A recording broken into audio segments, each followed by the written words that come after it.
90 minuti in cui lanciarsi verso il secondo posto della classifica e chissà, in base a quello che accadrà sugli altri campi, mantenere residue speranze di primo posto. Amici di Sportisiri, buon pomeriggio da Francesco Cammuca, bentrovati a Villa Sant'Alfonso per la sfida tra Panormus e Trapani. Prova a crearsi luce per il tiro, viene messo giù non secondo l'arbitro. Allora attenzione alla ripartenza di Buongiorno, cerca addirittura la conclusione. Il miracolo di Loiacono, come si dice in questi casi. Bravi entrambi. Squadra ospite che è andata a beffare il portiere dell'Athletic. Qui intanto colpo di testa, pallone che rimane lì, la sforbiciata.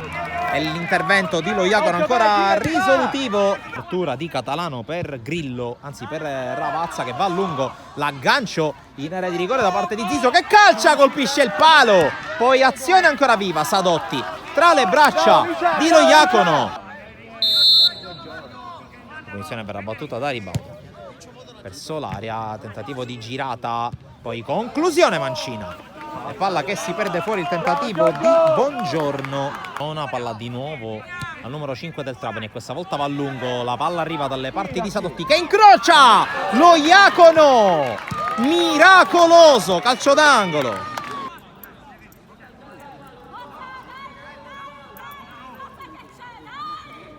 La battuta di Quattrocchi, secondo palo, colpo di testa. Palla che si perde fuori, ci ha provato la Motta.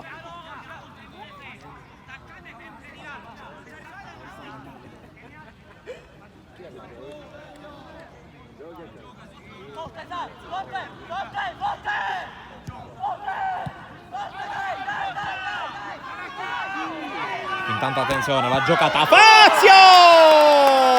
Vantaggio Panormus. Sì, ha segnato Fazio, sembrava che l'arbitro avesse annullato, invece no. Passa a condurre la squadra di Lo Giudice, 1-0. Rimessa per Boatta. Cerca Cutrona, forse è spinto Imperato. D'esterno, palla alta. Affiancato da Imperato.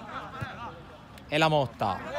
E dopo questa azione del Trapani andremo alla lettura proprio dei Granata con Catalano. Conclusione debole, viene graziato qui Loiacono. Può andare alla battuta con le mani Giacomo Ravazza.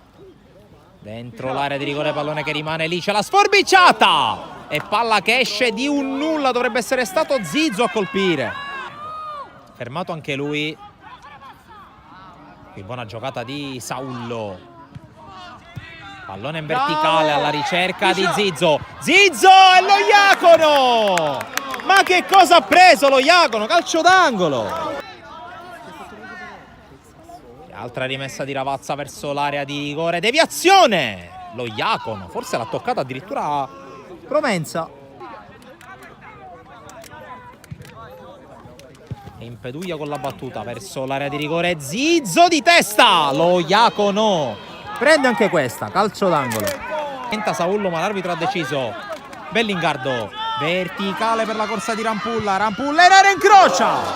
Palla fuori di nulla, ha attraversato tutto lo specchio della porta.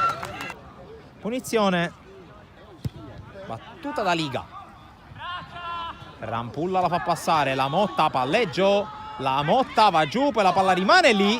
E alla fine la tiene senza grossi problemi. Maggiore. Ribaudo porta a spasso il pallone, poi suolata quasi da futsal per Saullo. Palla dentro l'area di rigore con deviazione. Rimane lì, la spazza Boatta, ma sui piedi di Saullo, che ha lasciato fermo Loiacono, palla fuori di poco. Fermato da Pampalone che sta cercando di mettersi in partita. Avanza il 17 che cambia passo, ancora Pampalone, ingresso in area contro Quattrocchi che lo ferma. Palla che rimane lì, riesce a non giocarla da terra il 17. Poi Sadotti in area, tiro deviato e la palla in rete. Il pareggio di Parrinello, la mossa dalla panchina di Casano pareggia il Trapani a 10 dalla fine. Fallo laterale verso l'area di rigore, colpo di testa sopra la traversa di Parrinello ed è l'ultima giocata della partita. Finisce 1-1 tra Panormus e Trapani. Fazio nel primo tempo per i padroni di casa.